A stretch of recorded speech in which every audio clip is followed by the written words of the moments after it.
हमेशा याद रखिएगा, दुनिया भले धोखा दे सकती है आपको, सरस्वती कभी धोखा नहीं देगी, कभी नहीं। इसलिए आप ईमानदारी से पढ़िए, ईमानदारी से।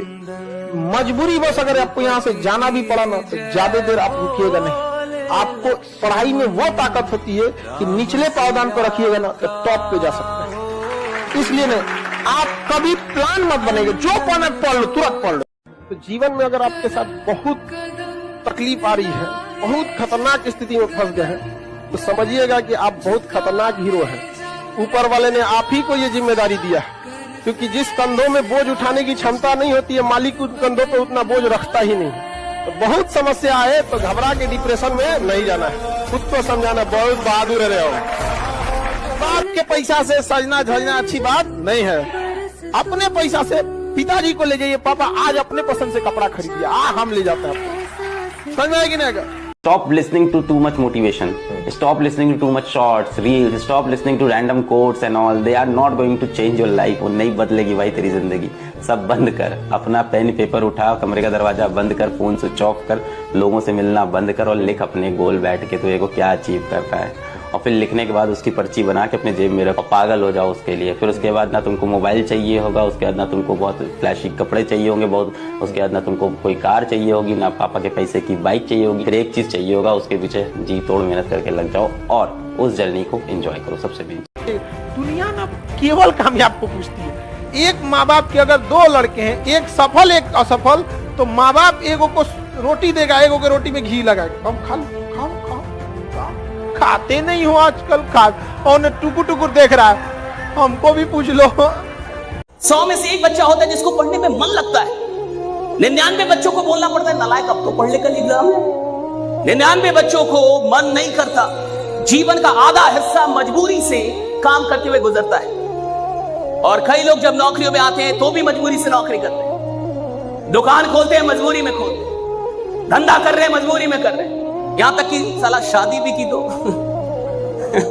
अब आप समझ रहे हैं बच्चे भी किसमें पैदा हुए होंगे। Getting my point? तेरे सारे काम तो मजबूरी के हैं।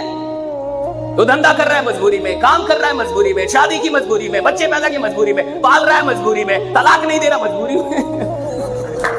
ये कोई क्या बोलेगा? देखो इतिहास वो नहीं बनाते जो मजबूरी में काम करते हैं, इतिहास वो बनाते जो मोहब्बत में काम करते हैं, जो मोहब्बत से काम करते हैं, तो मोहब्बत में काम करते हैं। निकम्मे लोगों की पहचान बिना मेहनत और काम पैसा ज्यादा चाहते हैं। आप किसी भी बड़े आदमी को, मतलब जो भी बहुत बड़े लेवल पे है, आप उसको देखिएगा बहुत मुश्किल से बहुत ज्यादा वर्क करता है। आज जितना मिलेगा सब ना 8 घंटा की जगह सोचेगा 6 घंटा काम करके भागेंगे, बाकी काम चोरी काहे करता है। आज जिसको सब कुछ खो कर भी पाने की तमन्ना है ना, कल एक वक्त आएगा जब मुफ्त में मिलेंगे तो भी आपको मंजूर नहीं होगा। जिस दिन आपको अपने साथ रहना अच्छा लगने लग जाएगा ना, जिस दिन आपको बाहर की खिड़कियां देखने का मन नहीं करेगा, अंदर की खिड़कियां मन करने लगेगा देखने का, उस दिन आप पाएंगे कि ये काम तो बहुत बड़ा सुख है, ये दुख नहीं है, बहुत बड़ा सुख है। बुद्ध को, महावीर को, इन सबको अपने पूरे समाज से दूर भागना पड़ता था एकांत में, ताकि वो खुद को समझ सके, रियलाइज कर सके।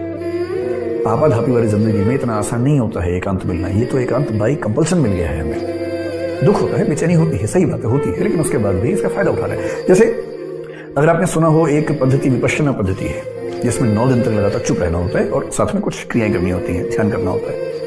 मैं तो अब तक उसमें नहीं जा पाया हूं, लेकिन मेरे जो मित्र वहां गए, 2-3 बार गए, मैं उनसे पूछता हूं तो वो एक बात हमेशा कहते हैं कि वहां जाएंगे तो फोन भी आपसे। और जीवन की लड़ाई में 2 ताकतें बहुत काम आएंगी, एक मन की और एक शरीर की।